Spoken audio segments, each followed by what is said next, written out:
اللہ من الشیطان الرجیم بسم اللہ الرحمن الرحیم صلی اللہ علیہ حبیبہ سیدنا محمد وآلہ وصحبہ وبارک وسلم۔ یا اللہ اپنے صفت نور اور صفت علیم سے مدد فرما۔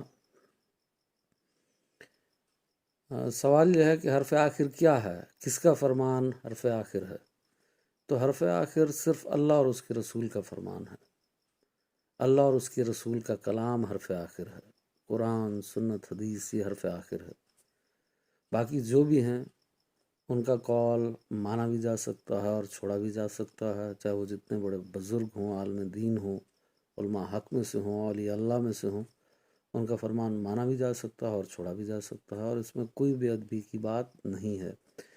بہت بڑے بڑے فقہا جو ہیں انہوں نے خود یہ بات بیان فرمائی ہے، اور یہ ان کے عالم ہونے کی دلیل ہے کہ وہ کہتے ہیں کہ اگر ہماری کوئی رائے، ہمارا کوئی فتویٰ، ہمارا کوئی قول قرآن، سنت اور حدیث سے ٹکرائے تو آپ اس کو چھوڑ دیں۔ پر آج کل کچھ لوگ ایسے ہیں جو حوالہ دیتے ہیں کہ یہ قرآن کی آیت ہے اور سورت کا نمبر یہ ہے، نام یہ ہے، اور آیت کا نمبر یہ ہے، اور وہ حوالہ درست ہوگا اور آیت وہ بالکل پڑھیں گے۔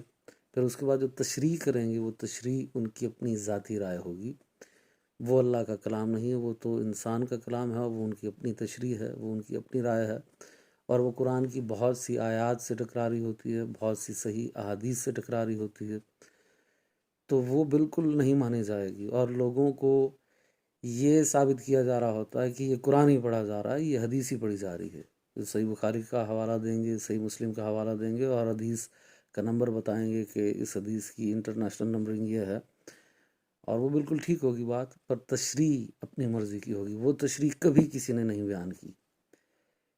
تو قرآن وہ ہے جس کو نبی پاک صلی اللہ علیہ وآلہ وسلم نے جیسا سمجھا اور سمجھایا، جیسا اہل بیت نے سمجھا اور سمجھایا، صحابہ نے سمجھا اور سمجھایا، تو وہ تشریح مانی جائے گی۔ وہ تشریح مانی جائے گی جو قرآن کی کسی آیت سے یا کسی حدیث سے ٹکراری نہیں ہے۔ تو اس بات کا بہت زیادہ خیال رکھنا چاہیے۔ آج کل ایسے بہت لوگ ہوتے ہیں اور ان کی باتوں کو لوگ آگے بیان کر رہے ہوتے ہیں کہ جی فلاں شخص نے یہ لیکچر دے دیا ہے، بیان دے دیا ہے، اور دیکھیں حدیث کے حوالے بھی ہیں، آیات کے حوالے بھی ہیں، اور یہ بندہ بالکل درست باتیں کر رہا ہے۔ تو وہ یا تو اتنے شاطر لوگ ہیں کہ ساری امت کو بیوقوف بنانا چاہتے ہیں، یا پھر اتنے کم علم ہیں کہ ان کو یہ نہیں پتہ لگ رہا کہ ان کا نفس ان کو کیسے دھوکے میں رکھ رہا۔ وہ خود اپنے نفس کے اور شیطان کے دھوکے میں ہیں، ان کو خود بھی علم نہیں ہے کہ وہ کیا کر رہے ہیں۔ تو کہتے یہی ہیں کہ ہم فرقہ واریت سے بچا رہے ہیں، اور یہ اچھی بات ہے، فرقہ واریت سے بچانا چاہیے، میں بھی یہی چاہتا ہوں اور اسی کے لیے کام کرتا ہوں کہ فرقہ واریت نہیں ہونی چاہیے۔ پر در حقیقت یہی لوگ فرقہ واریت کو پروموٹ کر رہے ہیں، تو ہوشیار رہنا چاہیے۔ اگر علم نہیں تو علم والوں سے پوچھو، اللہ پاک قرآن میں فرماتا ہے علم نہیں تو ذکر والوں سے پوچھو۔ تو آپ خود بھی قرآن پڑھیں ترجمہ اور تفسیر کے ساتھ، اس کو سمجھنے کی کوشش کریں، اور بغیر تحقیق کے کسی کی بات کو نہ مان جایا کریں، کیونکہ حرف آخر نہیں ہے اس شخص کی بات، وہ اس کی اپنی ذاتی رائے ہے، اس میں غلطی بھی ہو سکتی ہے۔ اکثر ایسے لیکچرز میں نے سنے ہیں کچھ لوگوں کے کہ ان کی جو تشریح ہوتی ہے وہ بالکل نبی پاک صلی اللہ علیہ وآلہ وسلم کی بات سے میچ نہیں کر رہی ہوتی۔ نہ نبی پاک نے اس آیت کو کبھی ویسے سمجھا، نہ سمجھایا، نہ اہل بیت نے، نہ صحابہ نے، نہ تابع نے، نہ تبع تابعین نے، نہ علماء حق نے، نہ اولیاء اللہ نے۔ ان سب کی رائے ایک طرف ہوتی ہے اور ان کی رائے ایک طرف ہوتی ہے، اور وہ کہتے ہیں جی ہماری رائے درست ہے۔ ایسا نہیں ہے۔ آپ ہر چیز کو سمجھنے کی کوشش کیجئے۔ اگر آپ خود سے سمجھنے کے قابل نہیں ہیں تو علماء حق سے رابطہ کیجئے، اور قرآن کو ترجمہ اور تفسیر کے ساتھ پڑھیے، اور اچھے طریقے سے تحقیق کر کے بات کو آگے پہنچائیں۔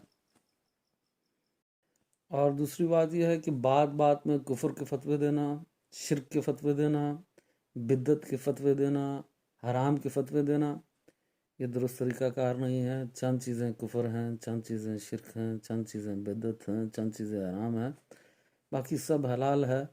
تو بات بات میں جو آپ کو کہے یہ چار فتوے دے، یہ کفر ہے، یہ شرک ہے، یہ بدعت ہے، یہ حرام ہے، ایسے شخص سے بھی کوشش کریں کہ دور رہیں، احتیاط کریں۔ اور دین کو سمجھنے کا جو سب سے بہترین طریقہ ہے وہ یہ ہے کہ قرآن کو ترجمہ اور تفسیر کے ساتھ پڑھا جائے، چاہے وہ آپ جس کی بھی تفسیر آپ کو پسند ہو، قرآن کو ترجمہ اور تفسیر کے ساتھ پڑھیں، اور پھر جب ایک تفسیر مکمل کر لیں تو پھر کوئی اور تفسیر پڑھیں، پھر کوئی اور تفسیر پڑھیں، پھر آپ کسی ایک نتیجے پہ پہنچ سکتے ہیں۔ اپنا بہت زیادہ خیال رکھیں، اللہ پاک اس بات کو سمجھنے کی توفیق دے جو اس میں حق ہے، آمین۔